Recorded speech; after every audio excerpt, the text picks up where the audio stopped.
Les influenceurs qui font du cinéma, ce n'est pas prêt de s'arrêter. Salut à tous, ici Reg, bienvenue dans les actualités cinéma, séries et un petit peu jeux vidéo dans la semaine. Il y aura comme d'habitude la liste des actualités dans la description et le commentaire épinglé, mais je vous incite à vous intéresser à toutes les actus. Je lis vos commentaires, je réponds ou j'en fais directement des vidéos dédiées, votre avis m'intéresse réellement. Avant de commencer cette vidéo, j'aimerais remercier le partenaire officiel de celle-ci, CyberGhostVPN et ses 38 millions d'utilisateurs et presque 5 sur 5 sur Trustpilot. Vous les connaissez, c'est le meilleur moyen de soutenir la chaîne. Et c'est un service utile que j'utilise tous les jours. C'est simple, je vous mettrai dans la description et le commentaire épinglé des sites internet qui vous disent dans quel pays se situe le film que vous voulez regarder. Ensuite, vous changez. Canada, États-Unis, Royaume-Uni, Belgique, Suisse, Italie, peu importe, vous allez avoir la VSTFR et même la VF dans certains cas. Quelques exemples, vous avez de très bons films sur Netflix comme Je suis toujours là, par exemple, mais aussi Paddington au Pérou ou encore La chambre d'à côté. Si vous voulez voir des films comme Conclave, il faut aller sur Amazon Prime Video. Sur Disney+, vous allez avoir accès à des films comme Captain America Brave New World qui sera disponible à la fin du mois, mais aussi Un parfait inconnu déjà disponible ou encore Mufasa. Sur Paramount+, qu'il faut utiliser depuis l'application Paramount, et si vous avez Paramount via MyCanal, connectez-vous à l'application Paramount avec votre compte Canal et vous avez accès à des films comme Gladiator 2, vous avez accès à des films comme Sonic 3 ou Better Man. Sur HBO Max, parce que oui, le nom a encore changé, si vous avez accès à HBO Max avec Canal, la même chose. Vous allez sur l'application HBO directement et vous avez accès à plein de films dès la fin du mois aussi, comme Mickey 17, The Brutalist est déjà disponible, Queer est excellent et Companion sont déjà disponibles aussi. Pour les gros consommateurs de YouTube, vous avez YouTube Premium pour beaucoup moins cher. Il suffit de prendre un pays où c'est moins cher de l'Union Européenne parce que c'est plus simple d'après moi, comme la Roumanie et la Bulgarie. Ensuite, vous changez. Il y a encore des tutoriels qui vous disent comment faire et ça marche sur plein d'autres abonnements comme Letterboxd Patron qui sera pour moins cher. Vous serez en bien plus grande sécurité avec un VPN que ce soit sur la Wi-Fi de l'université, de l'aéroport, de l'hôtel ou même de chez vous. Vous pouvez partager un compte avec 7 personnes au total. C'est disponible sur tous vos appareils préférés et c'est super simple d'utilisation. Vraiment, tout le monde peut le faire sans aucun problème. Vous pouvez essayer par vous-même car vous êtes satisfait ou remboursé sous 45 jours et vous avez une assistance technique en français 24h7. Utilisez le lien dans la description, le commentaire épinglé afin de vous abonner à CyberGhostVPN et bénéficier de 83% de réduction plus 4 mois gratuits. Foncez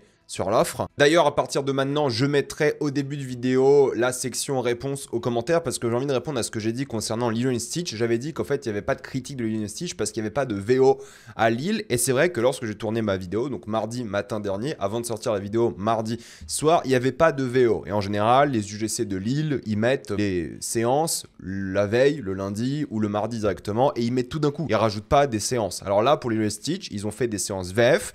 Et genre le mardi soir, ils ont rajouté des séances VO. Voilà, j'ai pas eu l'occasion de le faire, j'ai changé mes plans. En plus de ça, je me suis dit, bah Lilo & Stitch, tant pis. J'ai préféré faire la critique de Studio qui, d'après moi, était une œuvre plus intéressante que Lilo & Stitch, que je verrai un jour. Voilà, je suis même pas fan de Lilo & Stitch à la base, c'est pour ça que j'ai pas non plus fait la critique. Mais oui, ça aurait évidemment marché, ça aurait fait plus de vues et des choses comme ça. Mais allez voir ma critique sur The Studio. Voilà, c'est une série bien plus intéressante, cool, que je pense que vous allez adorer. Et j'en parle en détail. Mais voilà, c'était mon erreur. Mais bon, j'avoue que j'essaie moi un peu surpris. D'habitude, ils mettent les séances directement toutes en même temps. Là, c'était un peu étonnant, donc je ferai attention à l'avenir, mais on va reparler du UGC dans quelques secondes et allez voir The Studio. C'est vachement bien comme série. Et après ma critique, ou alors juste ma critique parce qu'il n'y a pas de spoiler dedans. Première actualité, c'est Léna Situation, Léna Mafouf, qui est dans une polémique assez folle à cause de conneries, soyons honnêtes. J'ai pas envie de parler de son style vestimentaire ici parce que franchement c'est un symbole que la France est en train de sombrer. J'ai envie de vous dire, le racisme qui gangrène et l'islamophobie dans ce pays est catastrophique et Dieu sait que je suis pas fan de religion, mais il y a un moment il faut arrêter d'oppresser les gens pour ce qu'ils croient et trouver des excuses pour être islamophobe et raciste de manière générale. Mais bon, peu importe, on n'est pas là pour parler des frères musulmans, on est là pour parler de Spider Island parce que oui, Léna Situation va jouer dans un film. Apparemment c'est un film britannique dans lequel des influenceurs sont sur une île déserte, enfin il n'y a que eux j'imagine dessus, et des araignées vont commencer à les attaquer. Écoutez, moi je suis jamais fan, on va dire, du fait d'embaucher des gens pour leur popularité Instagram. Léna Situation n'est pas une actrice, je pense pas qu'elle a fait des cours de comédie, des choses comme ça. Si elle a fait, tant mieux. Mais encore une fois, si elle est douée, elle est douée. Moi, ce qui me dérange, c'est qu'en fait, on est en train d'enlever des opportunités aux gens qui viennent de milieux plus modestes de manière générale. Alors oui, elle a percé, mais elle n'a pas percé en tant qu'actrice, normalement. Elle a percé en tant qu'influenceuse. Ça me dérange pas qu'elle joue dedans. Il n'y a aucun problème en théorie, si elle est douée, si elle joue bien dedans. Mais cette mode de mettre des influenceurs au lieu d'acteurs dans des films, je trouve que c'est triste. Voilà. Ethan Hawke, rappelez-vous, on en a parlé récemment quand il disait qu'en fait, parfois, il cherchait des costards dans des films qu'il produisait. et ils regardaient le nombre d'influenceurs de une, mais surtout le nombre d'abonnés Instagram des gens, et ils embauchaient des gens par rapport à leur nombre d'abonnés Instagram. Ça a été d'ailleurs prouvé que ça rapporte pas d'argent de mettre des gens avec beaucoup d'abonnés. Bref, bon, si elle est douée dedans, moi, il n'y a aucun problème, mais si elle a volé la place d'une actrice qui aurait mérité, c'est triste. Mais après, c'est pas sa faute, hein, encore une fois. Hein. Moi, une opportunité comme ça, à sa place, je la prends aussi. Je parle vraiment des producteurs. Donc, allez pas dire, ouais, Lena, elle abuse. Non, c'est pas elle qui abuse, encore une fois. Tous les influenceurs, influenceuses qui font des films, parce qu'on leur a proposé, ils ont raison d'accepter. Je les critique pas eux, je critique le système qui est problématique. Après, s'ils voulaient s'opposer au système, ils avaient qu'à dire non, hein, bien sûr, mais après, ils auraient juste choisi un autre influenceur, peut-être d'un autre pays. Donc là, bon, en théorie, content pour elle, je la connais pas assez bien, j'avoue, mais d'un autre côté, le système hollywoodien, même britannique et même français d'ailleurs, de cette mode de prendre des influenceurs, moi, me déprime un petit peu, et je trouve ça un peu anti-artistique et trop économique. Après, bon, voilà le film, je pense que ça va être pourri, mais on verra ce que ça donne, je vais pas la critiquer, je vais pas l'insulter. Le problème, d'après moi, c'est clairement le système et les producteurs et les studios qui décident de tout ça. Donc voilà, à voir, hein. J'irai le voir, le film, je pense. J'aime bien les films comme ça, débiles. Peut-être c'est sérieux, peut-être c'est bien. Voilà, on verra bien. Bénéfice du doute, encore une fois, comme toujours. Toujours bénéfice du doute. Hein. UGC Limité a changé un peu ses règles récemment. Je sais pas si vous avez vu, mais pour ceux qui ont la carte UGC Limité, grosso modo, maintenant, si vous n'annulez pas les séances auxquelles vous n'assistez pas, vous allez être banni du système de réservation. Si vous avez 2 séances réservées et que vous y allez pas et vous n'avez pas annulé, au bout de 2 séances, du coup, pas respectées, vous allez être banni du système de réservation pendant 2 mois. 4 séances, c'est 4 mois. 6 séances, c'est 6 mois. Donc voilà, si vous avez des places sur UGC, annulez-les si vous n'y allez pas. Je trouve ça un peu débile au final parce que fatalement, moi, parfois, je réserve et j'y vais pas. Parce que voilà, les choses changent et je sais que les gens vont y aller, quoi. Les gens, ma place va devenir forfaite à l'heure pile de la séance. Il y a plein de gens qui vont y aller, ma place disparaît. C'est pas la fin du monde. Voilà, il y a plein de fois où moi j'avais pas de place et je suis allé à une séance qui était pleine et j'ai quand même chopé une place parce qu'en fait, je sais qu'il y a des gens qui vont pas respecter leur réservation. Donc moi, ça m'a jamais dérangé. Je comprends pas pour qui est faite cette règle, mis à part pour nous emmerder un petit peu parce que moi j'ai souvent réservé, je suis jamais allé et je sais que ça va quand même remplir la salle. Donc je sais pas, peut-être ils ont des stats que nous on n'a pas. Je trouve ça un peu chiant, surtout que là j'avais réservé Final Reckoning que j'ai vu en séance presse au final et j'arrivais pas à annuler ma séance parce qu'en plus j'avais pris une séance payante pour le coup. Donc j'arrivais pas à annuler ma séance que j'ai payée et du coup ça marchait pas. Genre littéralement le bouton sur mobile et sur PC ne marchait pas. J'ai dû aller littéralement physiquement au cinéma pour demander l'annulation et ils ont pas non plus réussi. Je sais pas pourquoi il y avait un bug, bon peu importe, mais voilà, s'il y a des bugs, s'il y a des trucs comme ça, 2, je trouve que c'est vraiment pas généreux quoi, disons les choses, c'est un peu sévère, au bout de 2, c'est dur hein. Franchement, des 2, parfois j'en réserve 2 par semaine et j'y vais pas, ça m'arrive hein, rarement. Maintenant je saurai et vous allez savoir aussi, attention, sinon vous ne pourrez plus réserver. Vous pourrez encore aller aux séances, hein, mais vous ne pourrez plus réserver pendant des mois et je trouve ça pénalisant, un peu bête, mais j'imagine qu'ils ont une raison pour le faire. Je n'ai pas la raison, si quelqu'un bosse chez UGC peut m'expliquer, je veux bien dans les commentaires, expliquer à tout le monde d'ailleurs, mais moi je trouve ça un peu injuste. Zach Braff va rejoindre officiellement le reboot de Scrubs. Alors oui, pour ceux qui ne le savent pas, il y a un reboot de Scrubs qui est prévu depuis quelques mois déjà, il devrait commencer le tournage bientôt et Zach Braff sera de retour. Dans quelle capacité, dans quel rôle, on ne sait pas pour l'instant. Écoutez, moi Scrubs, j'adore. Hein. La dernière saison de Scrubs était nulle et le reboot peut m'intéresser s'ils font ça bien. S'ils ramènent le casting original et ils continuent l'histoire, pourquoi pas, même si Scrubs c'était bien fini à la base, pourquoi pas. J'adore Scrubs, ça sera les mêmes créateurs d'ailleurs derrière, donc why not, mais bénéfice du doute aussi, d'un point de vue négatif cette fois-ci, parce que Scrubs c'est bien, et vous savez, les reboots de vieilles œuvres de manière générale, que ce soit des films, des séries, généralement, c'est pas très positif et c'est rarement bien malheureusement. Maintenant, on a l'officialisation concernant Elden Ring, c'est confirmé, c'est A24 qui va produire le film, ça sera un film réalisé par Alex Garland et scénarisé par Alex Garland. Alors là, honnêtement, il y avait des rumeurs, là c'est confirmé et je me pose plein de questions. Premièrement, le budget. A24, leur plus gros projet, je crois que c'est Queer pour 55 millions ou Civil War pour 60 millions. Donc Civil War, projet d'Alex Garland. Là, Elden Ring, pour faire un projet intéressant Elden Ring, pour moi, il faut mettre 200 millions, quoi. Minimum, 200 millions, énorme film, gros film d'heroic fantasy, truc gigantesque. Alors, Alex Garland, le truc positif, c'est que c'est un gamer, et je pense qu'il comprend bien les jeux vidéo, parce que j'ai lu plein d'interviews de lui où il était vraiment au point sur plein de jeux vidéo, il comprenait bien l'ambiance, il était fan, et moi, je l'aime bien en tant que scénariste, moins fan du côté réel, surtout récemment par rapport à Civil War, mais bon, j'ai bien aimé Annihilation, j'ai même adoré, j'ai adoré Ex Machina aussi, donc je peux lui faire confiance, peut-être il a joué Elden Ring, peut-être il kiffe Elden Ring, mais pourquoi faire cette histoire? C'est pas nécessaire, je trouve. Et si on fait Elden Ring, pour moi, le seul moyen de faire ça bien, c'est pas de raconter l'histoire du fameux Tarnished One, excusez-moi, je sais pas c'est quoi en français, je l'ai fait en anglais, c'est de raconter le lore, en fait, raconter l'histoire de Malenia, raconter l'histoire de Radan, toutes ces choses-là, raconter comment le dragon a détruit Lindell et des choses comme ça. Ça, je veux bien. Si c'est pour raconter la même histoire que le jeu vidéo, entre guillemets, ça n'a aucun intérêt pour moi, pour le coup, et ça ne marche pas. Ce qui marche bien dans ces jeux-là, c'est pas la narration, en réalité, c'est le gameplay, c'est comment on joue, tout ça. Il y a une narration dans le jeu, mais bon, c'est une narration de jeu vidéo assez basique. C'est pas pour ça qu'on aime bien les From Software. Là, honnêtement, je suis content que le projet existe. Je pense que ça peut être une bonne idée. A24, ils font les choses sérieusement, même si je prépare une vidéo sur A24 parce que c'est un peu des fraudes, soyons honnêtes. Je suis un peu mitigé. J'ai un petit peu peur. Je sais pas dans quelle direction ça peut aller. À voir comment ça va se faire, quels seront les acteurs, quelle sera l'approche de l'œuvre, mais je m'attends à voir cette œuvre, ouais, 2027-2028. Je veux dire, s'ils ont le réal, je pense qu'ils vont avancer assez vite, et 2027-28, je pense que ça sortira. J'ai envie d'avoir plus d'informations, j'ai à la fois peur, à la fois j'ai hâte, parce que j'adore Elden Ring, hein, c'est un de mes jeux préférés all time. Alex Garland, c'est qui tout double, à voir ce que ça va donner, mais je pense que s'ils y vont à fond, ils veulent créer une licence de cinéma, ils mettent 200 millions, ils font un truc solide, je pense que ça peut vraiment faire kiffer les gens, parce que l'univers de Elden Ring est fascinant. Maintenant, comment ils vont faire ça, comment ils vont adapter, aucune idée, je suis très inquiet, je serais aussi inquiet à la place d'Alex Garland, honnêtement, à voir ce que ça va donner, mais je suis curieux et j'ai hâte de voir aussi dans quelle direction ils vont aller. Si on parle de A24, c'est Dwayne Johnson qui va de nouveau jouer pour A24, il sort de Smashing Machine là en octobre, et là il va jouer un rôle secondaire apparemment d'un gourou de secte dans ce film appelé Breakthrough. Pourquoi pas, ça peut être bien, ça peut être intéressant, je suis content qu'il se rapproche plus d'un cinéma d'auteur indépendant plutôt que de films d'action à la con, et en vrai en tant que gourou, moi je le vois bien. Il a déjà un peu une vibe gourou, je trouve, vous savez, en mode positive attitude, vas-y, quand on veut, on peut, ce genre de truc. Donc je pense qu'il peut le faire, je pense qu'il peut gérer ce genre de rôle. Donc je suis très curieux et j'ai hâte de voir ce que ça va donner. En plus, un rôle secondaire. Et je pense que Dwayne The Rock Johnson, je dis pas qu'il peut pas porter des films, hein, mais je pense qu'en rôle secondaire, il peut vraiment plus s'éclater qu'en rôle principal, surtout dans un rôle de gourou. À voir si ce sera bien et bien lui le gourou.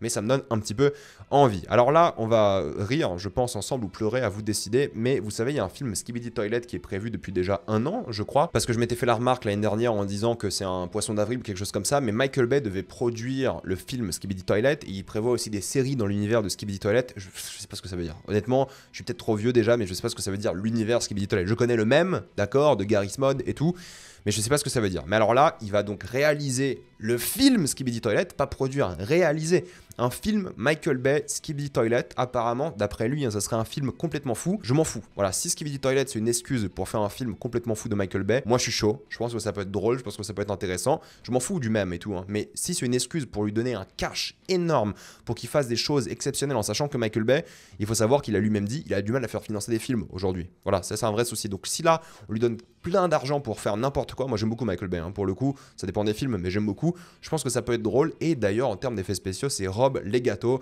le superviseur d'effets spéciaux pour Disney, et même James Cameron, il a fait Avatar, Titanic et tout, qui va s'occuper du film aussi. Donc déjà, voilà le CV du film. On va voir ce que ça va donner. Je suis curieux. Je pense que ça peut être très cool. Ça sort aussi en 2027 normalement. Le tournage a commencé, visiblement, ou la production a commencé. Je sais pas si c'est le tournage ou la production pré-prod. J'ai pas trouvé d'informations plus précises que ça, mais je suis curieux de savoir vraiment dans quelle direction ils vont aller avec cette œuvre. Mais je pense que ça peut être très drôle parce que Michael Bay est un mec assez fun et j'aime beaucoup ce qu'il fait. Yellow Jackets, saison 4 officiellement confirmée. Écoutez, j'ai rien à dire parce que j'ai pas vu la série, mais pour ceux qui sont fans de Yellow Jackets, une saison 4 va arriver, c'est sûr. Tom Cruise va donc bel et bien jouer chez Inaritu. Vous le savez, le tournage avait débuté fin d'année dernière. Là, il va continuer le fameux tournage et ça sera une comédie satirique, et ça je pense que les gens vont détester parce que les gens en général n'aiment pas les comédies satiriques, soyons honnêtes, les gens sont pas fans. Là avec Tom Cruise, Inaritu c'est un mec qui est vraiment à l'opposé de ce que fait Tom Cruise ces dernières années, ça peut être vraiment fun, j'ai hâte, moi j'adore Inaritu, j'adore Tom Cruise pour le coup en tant qu'acteur, il a dit d'ailleurs qu'il va jouer dans des films jusqu'à sa mort, jusqu'à 100 ans, moi ça me va, c'est cool aussi, voilà, du moment qu'on parle pas de son passé, je pense que en termes de cinéma, il va gérer, et il a envie de jouer avec des gens comme Michael B. Jordan, ils sont en train de préparer un film, là actuellement il a 5 films en préparation en tant que producteur, acteur, bref, je pense que ça peut être intéressant. Il a des films en préparation aussi avec Christopher McQuarrie, 2 projets. À voir ce que ça va donner. Moi, j'aime beaucoup ce qu'il fait depuis quelques années, enfin depuis toujours en termes d'acteur, et l'image qui se redonne depuis 20 ans, je pense qu'elle est positive et c'est bien aussi pour le coup. Et on a aussi 2 annonces de casting assez folles. C'est Kieran Culkin qui va jouer Caesar, Flickerman, je crois si j'ai pas de bêtises, dans Hunger Games. Le casting parfait. En fait c'est marrant parce qu'on dirait que c'est un casting qui est fait par le Twitter cinéma ou le TikTok cinéma. On dirait vraiment un casting fait par des fans et je pense qu'ils profitent à fond de ça parce que Kieran Culkin dans ce rôle, pour moi c'est du génie. Elle Fanning va jouer du coup Effie Trinket, si j'ai pas de bêtises. Mortel.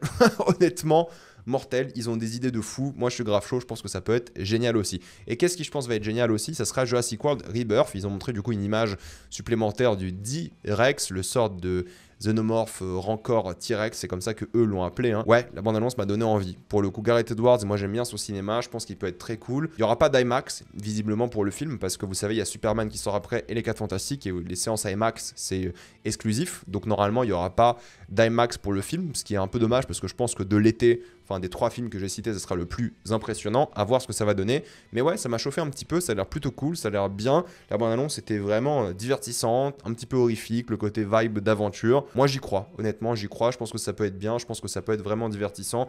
Donc de ce point de vue-là, pour moi, il n'y a aucun souci, j'ai hâte de voir ça.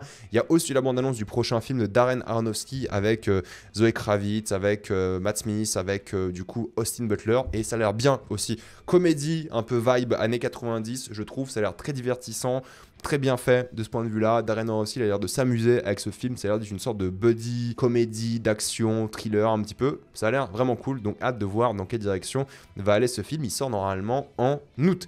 On a eu les récompenses pour le Festival de Cannes, donc le prix spécial a été donné à Résurrection de Big Anne, qui a apparemment un énorme bouche à oreille à Cannes, les gens ont adoré.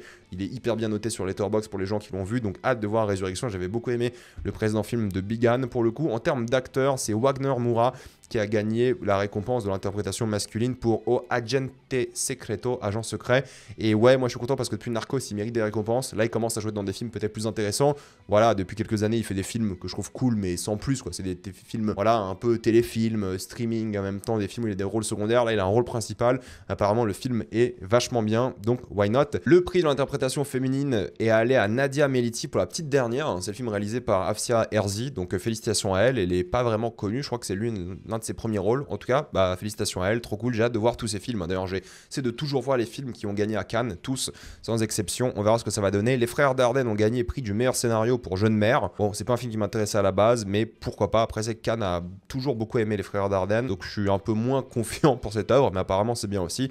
Donc hâte de voir ce que ça va donner. Le prix de la mise en scène, c'était pour Kleber Mendoza Filho, j'ai sûrement mal prononcé, je suis désolé, pour O Agente Secreto, donc le film avec Wagner Moura. Cool, félicitations, trop bien, hâte de voir le film encore une fois. Prix du jury, il y avait un ex-aequo avec Sirat d'Olivier Lax, pour le coup, et Sound of Falling de Masha Chilinski, aussi très hâte de voir ces deux films, je pense que ça peut être intéressant.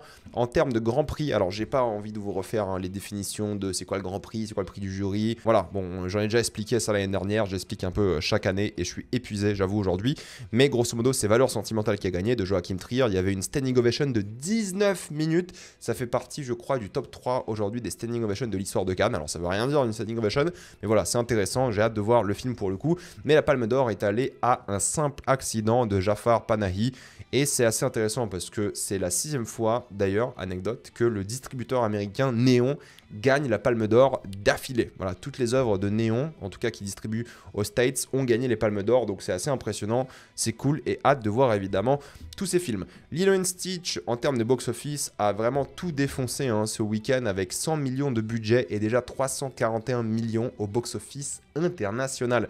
C'est déjà un énorme succès et je pense qu'il peut aller taper le milliard. On va voir ce que ça va donner, mais c'est un énorme succès. Et en général, les Disney, s'ils ont un bon bouche à oreille, si c'est familial, les gens y vont quoi. Les gens y vont pendant des semaines, voire des mois, et ça va cartonner, je pense. Donc cool pour Lilo & Stitch, que je regarderai à mon retour de vacances, j'imagine, ou quand il sera en VOD. Mission Impossible de Final Reckoning est plutôt bien parti aussi, 400 millions de budget, ça c'est tragique, du coup il sera jamais rentable, j'imagine, il doit faire 900 millions au box-office pour être rentable, mais il a déjà fait 190 millions au box-office, ça fait partie des meilleurs lancements de la saga, ce qui est impressionnant, mais même le meilleur film de la saga, Fallout, il n'a pas atteint les 800 millions. Donc avec ce budget-là, c'est un peu triste pour Tom Cruise, à voir si bouche à oreille fonctionne et des choses comme ça, on verra ça, on en parlera la semaine prochaine. Mais je suis content pour le film, pour la saga, parce que c'est une saga d'après moi qui mérite, j'en ai fait une grosse vidéo pour ceux qui veulent le dimanche dernier. Sur Apple, on a deux grosses annonces, c'est Chief of War qui a donc le droit à une bande-annonce pour le coup, avec une date de sortie toujours, je crois, au 1er août, si je dis pas de bêtises, ou au 8, au 1er, voilà, c'est pas compliqué, mais grosso modo, ce qui est cool, c'est que c'est une bande-annonce qui donne grave envie par rapport à donc le premier roi d'Hawaï, ou en tout cas l'un des rois d'Hawaï, qui a donc réussi à unifier les peuples et unifier Hawaï, si j'ai bien compris le scénario. En tout cas, ce qui est cool, c'est qu'ils ont pris des acteurs de Polynésie, je pense que des acteurs hawaïens majoritairement, mais pas que, ils ont une langue native, je sais pas c'est quelle langue pour le coup, faudra me dire ça dans les commentaires, je m'y connais pas assez bien. hawaïen peut-être. Je sais pas c'est quoi la langue native avant que les Américains et les Européens arrivent à Hawaï, mais la bande-annonce c'est vachement bien. Alors certainement ça fait un petit peu cheap, mais moi ça me donne envie. Et Jason Momoa, en fait, il est bien meilleur en série télé qu'au cinéma, donc j'ai hâte de voir ce qu'il va nous proposer dans cette œuvre. Apple, de toute façon, ils mettent le paquet, ils ont des productions assez intéressantes, donc j'ai très hâte de voir dans quelle direction va aller aussi cette œuvre. Beaucoup de directions aujourd'hui, vous ressentez la fatigue. On a aussi Ted Lasso qui va commencer son tournage en juillet pour la saison 4, donc j'imagine une sortie, comme je vous l'ai dit, un début d'année 2026, à voir ce que ça va donner. Pour les fans d'Amazon et de la roue du temps, malheureusement la roue du temps a été annulée au bout de sa 3e saison, il n'y aura pas de saison 4. J'avoue que moi j'ai vu la première saison et je n'ai pas du tout aimé et je n'ai jamais continué, mais malheureusement la série ne continuera pas non plus que 3 saisons, donc les fans j'imagine sont déçus. Je sais pas si elle était devenue meilleure pour le coup à partir de la 2e, 3e, mais il n'y aura pas de 4e. Voilà, c'est un peu ça, hein, quand tu fais des grosses productions qui coûtent hyper cher et que pas grand monde regarde, surtout sur Amazon, hein, l'une des plateformes de streaming les moins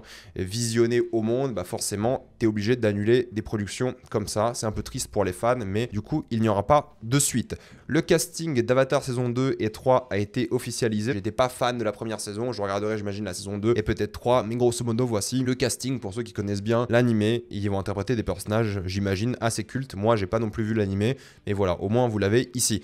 On a des annonces de casting concernant du coup le Narnia de Greta Gerwig. C'est Daniel Craig qui va jouer l'oncle Andrew. C'est Carey Mulligan qui va jouer, si je dis pas de bêtises, la mère de Diggory. Et c'est Meryl Streep qui va jouer Aslan en voix, pour le coup forcément, hein, c'est un personnage de CGI, c'est normal. Et Emma Mackey qui va jouer de White Witch, la sorcière blanche. Donc voilà, pour les fans de Narnia, on a des annonces. Le film devrait sortir encore une fois dans 1 an et demi au cinéma, pour le coup, normalement, et sur Netflix, à voir ce que ça va donner en France, par exemple. On a aussi, du coup, pas mal d'annonces concernant Disney. Avengers Doomsday et Avengers Secret Wars ont été décalés, ce qui est une bonne nouvelle, je pense, parce qu'en fait, ils ont envie de rendre le film plus grandiose. Ils ont commencé le tournage récemment, il devait sortir dans 1 an. Voilà, quand tu fais un film à Marvel et que tu laisses que 1 an après le début du tournage, c'est impossible de faire un bon film. Là, ils ont 1 an et demi, ce qui est bien plus réaliste.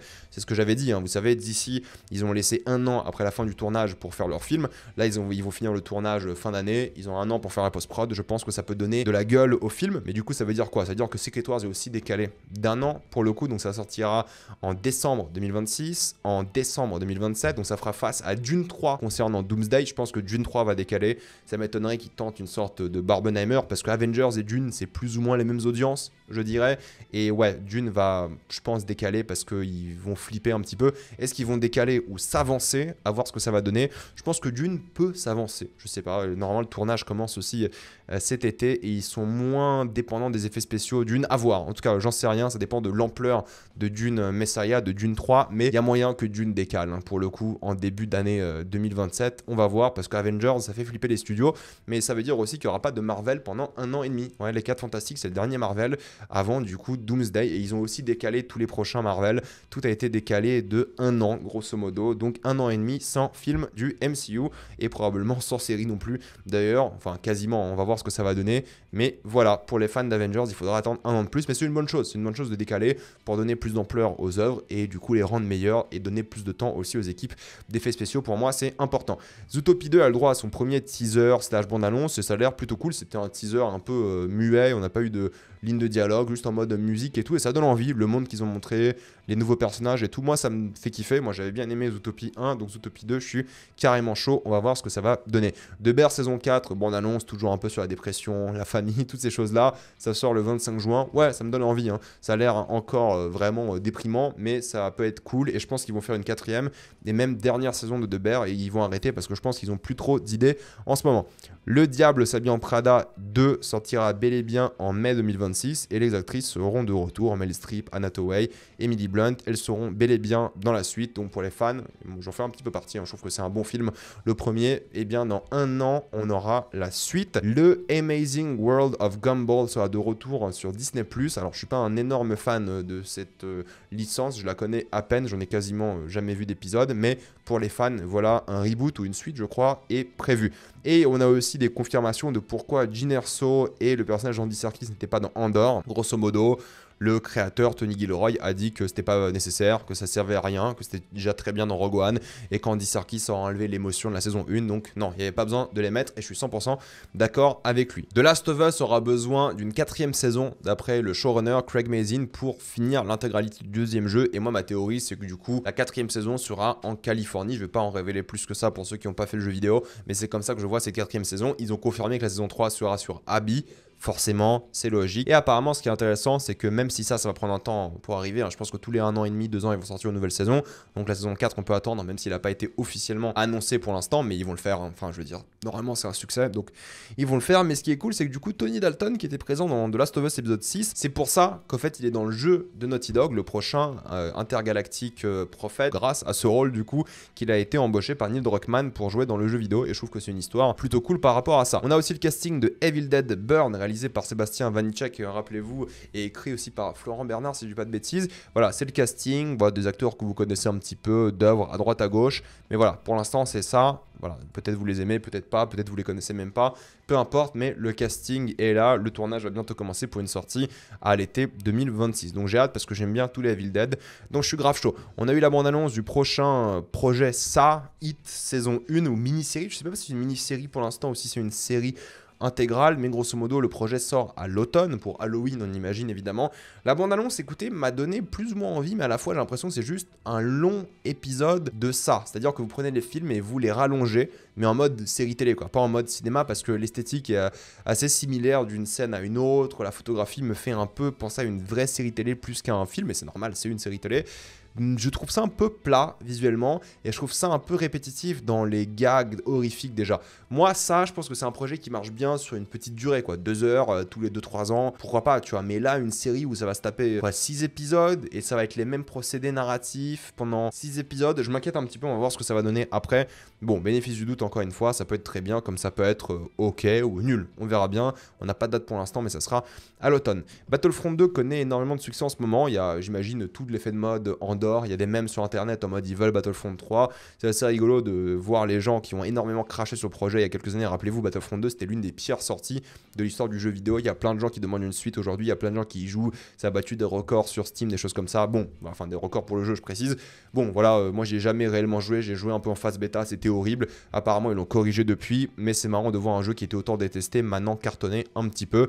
J'imagine qu'ils feront une suite un jour, mais ça dépend parce que faire des projets avec Star Wars et tout, c'est compliqué. Disney prennent beaucoup d'argent et tout, et Battlefront 2 était un tel flop au début que les gens ont peut-être oublié, j'en sais rien aujourd'hui, la première, enfin la nouvelle génération surtout, parce qu'il y a des gens, ils sont nostalgiques de Battlefront, tu vois, j'en ai vu sur les réseaux, ouais ça me manque l'époque où je retournais jouer à Battlefront, et je suis en mode ouais moi aussi, sauf que eux ils parlent de Battlefront 1 ou 2 qui sont sortis il y a 10 ans quoi, moi je parlais de Battlefront du coup 2005, mais bon c'est normal, c'est cool pour les générations, mais voilà, du coup ça cartonne de nouveau, il y a une grève quand même assez intéressante côté américain avec SAG-AFTRA, et côté français aussi pour les doubleurs de jeux vidéo, parce qu'ils sont remplacés par les IA. Ouais, apparemment, si je dis pas de bêtises, c'est sur Apex en France que les doubleurs français ne vont pas revenir, parce qu'en fait, ils vont être remplacés par des IA et ils voulaient pas donner leur accord pour que leur voix soit utilisée par des IA. Du coup, ils seront pas dans la nouvelle saison d'Apex. Corrigez-moi si je tends sur ça. Et pareil aux États-Unis avec la SAG-AFTRA, parce que la SAG-AFTRA normalement devait protéger. SAG-AFTRA, c'est le syndicat des acteurs du cinéma aussi d'ailleurs, mais ça inclut les doubleurs de jeux vidéo. Ils devaient protéger du coup les acteurs de l'IA, et vu qu'il y a Dark Vador en mode IA dans Fortnite avec la voix de James Earl Jones, et bien les acteurs sont pas contents et en plus ils sont en grève. Donc c'est assez tragique pour eux. Et malheureusement, ça montre encore une fois à quel point l'IA est destructrice d'emplois et à quel point l'IA s'en branle des comédiens. Voilà, ils ont pris l'IA d'un acteur qui est mort au lieu d'embaucher quelqu'un qui aurait pu faire la voix de Dark Vador. Donc moi, je soutiens clairement les doubleurs dans ce cas-là. Et Dieu sait que je suis pas fan des VF dans les films, mais je soutiens toujours les doubleurs face à l'IA, quoi qu'il arrive. Lies of P prépare du coup la sortie de son extension, voire DLC, mais apparemment ça sera un gros morceau, hein, 15-20 heures de jeu. C'est Overture, mais ils ont sorti une mage avec plein de choses nouvelles pour le jeu de base, dont un mode boss rush et des niveaux de difficulté. Alors moi, les niveaux de difficulté dans les jeux comme ça, je suis pas spécialement fan. Moi d'ailleurs, je pense que les jeux genre type FromSoft et tout sur Zach ne devraient pas avoir de niveau de difficulté, mais du moment que moi tu me dis, ok regarde, Lies of P, il est prévu pour être joué en difficile, parce que c'est ça le mode que les devs ont prévu. Ok, c'est ça que je veux. J'ai fait Lies of P, hein, j'ai adoré le jeu, je trouve que c'est un excellent jeu. Si les devs me disent ça, c'est le jeu comme nous on l'a pensé, on l'a équilibré, parce que l'équilibrage est hyper important dans ce genre de jeu par rapport au boss et tout. S'ils me disent ok, c'est comme ça qu'on a pensé notre jeu, c'est comme ça qu'on va le sortir,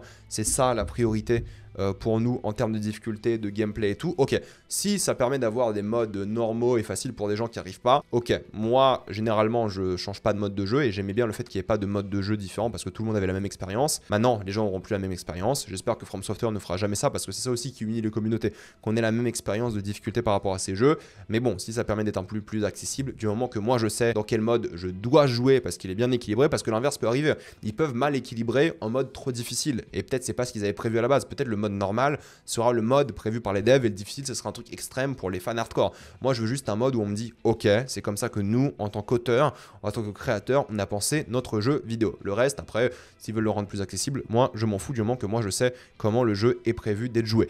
Ensuite on a peut-être pas de DLC pour Expédition 33, les développeurs sont en train de réfléchir à comment ils vont faire la suite de Clair Obscur. Alors ils vont améliorer le jeu de base, ça c'est cool, c'est très bien, parce qu'il y a des choses à améliorer, d'après moi pour le coup sur le jeu de base. J'en ai fait une critique d'une heure la semaine dernière, mais surtout pas de DLC, c'est pas forcément une mauvaise chose. Le jeu me semble complet. Alors oui, il y a des endroits où tu dis ok là on dirait une porte vers un DLC, mais bon globalement ça va, le jeu est complet, il n'y a pas grand chose à rajouter forcément, mais s'ils veulent faire de DLC, c'est cool aussi. Doom Dark Ages apparemment est le meilleur lancement Doom de id Software. On ne sait pas ce que ça veut dire maintenant avec le Game Pass, les ventes et tout, on ne sait pas ce que ça veut dire, mais c'est une bonne chose. Voilà, content pour id Software, apparemment le jeu est cool. J'ai hâte de me le faire après que je rattrape Eternal. Les sorties de la semaine, on est sur Rick et Morty saison 8 qui est déjà sorti, en tout cas le premier épisode. De Last of Us aussi, c'est achevé la saison 2, vous avez vu, j'imagine mes vidéos dessus. Le projet du créateur de Succession, Jesse Armstrong, Mountainhead, le film, en tout cas téléfilm sur Max, sort aussi cette semaine. Donc ça, j'ai hâte de le voir, je le rattraperai pour la semaine prochaine sans aucun doute parce que ça a l'air vachement bien et j'adore Jesse Armstrong. Pour le coup, au cinéma, c'est The Phoenician Scheme de Wes Anderson qui sort. Alors malheureusement, je suis en vacances cette semaine, je suis déjà en vacances quand vous regardez cette vidéo, il n'y aura pas de critique voilà, classique de cette œuvre. J'aurais aimé, mais il faut vraiment que je prenne de vacances, je pense que ça se ressent un petit peu en ce moment. J'ai sorti une vidéo de 5 heures quand même cette semaine, donc ça m'a pris beaucoup de temps et j'ai vraiment beaucoup bossé. Pour le coup, j'ai besoin de vacances et je vais peut-être même faire une vidéo sur mes vacances parce que je vais dans des lieux de tournage de films assez uniques. Donc peut-être je ferai une vidéo, à voir si je fais où sur YouTube ou sur TikTok. Mais j'ai emmené de manière un peu au dernier moment un peu de matos pour filmer. Alors c'était pas prévu à la base parce que je voulais vraiment partir en vacances, mais peut-être je vais venir avec une sorte de vlog sur des lieux de tournage dans un pays que je pense, si vous suivez-moi sur les réseaux, vous allez voir dans quel pays je suis. Mais grosso modo, je pense que ça peut être intéressant parce que des films extrêmement cultes ont été tournés là-bas, dans des endroits qu'on voit pas souvent, je pense, dans le monde entre guillemets, et dans le monde du cinéma assez rare aussi. Et petit indice, on a parlé de Dune dans cette vidéo. Mais grosso modo, Phoenician Scheme, j'en parlerai dans une vidéo bilan avec, vous savez, les films et les séries que j'ai vus le mois précédent. Ça sortira évidemment du coup la semaine prochaine. Je m'excuse pour cet inconvénient, mais il fallait vraiment que je parte en vacances et je trouvais pas un autre slot pour partir en vacances. Donc mes plus plates excuses, mais on parlera évidemment du film en mode peut-être un peu moins longtemps qu'une critique normale, mais j'en parlerai quand même, vous inquiétez pas, j'irai le voir, mais juste j'aurai du retard sur la critique d'au moins une petite semaine. Chime, je sais pas comment on dit, Chime j'imagine, le projet de Kurosawa, le moyen métrage de 40 minutes sort aussi au cinéma, apparemment il est excellent, donc j'ai hâte de voir ça. Et en termes de jeux vidéo, on parlait d'Elden Ring, mais Elden Ring Night Train sort aussi cette semaine. J'ai hâte de voir les critiques parce que moi le projet je l'avais testé en bêta au network test, ça m'intéressait pas trop, pas plus que ça, donc je suis pas non plus méga fan de ce genre de jeu multi, basé sur le multi, mais bon si c'est bien peut-être j'essaierai. Voilà. Dites-moi maintenant ce que vous pensez de toutes ces actualités, êtes-vous d'accord ou pas, j'ai envie d'avoir votre avis, tout ça dans les commentaires. Avant de quitter cette vidéo, pensez à utiliser le lien dans la description quand épinglé afin de débloquer tous les fonds de streaming en toute accessibilité, sécurité avec beaucoup plus d'œuvres, tout ça pour 2,03€ par mois plus 4 mois gratuits, foncez sur l'offre. Pensez à vous abonner à la chaîne pour voir les prochaines vidéos, mettez un j'aime, ça aide beaucoup la chaîne, suivez-moi sur tous mes réseaux que ce soit Spotify, TikTok, Instagram ou Twitch, et moi je vous dis à la prochaine fois, salut à tous.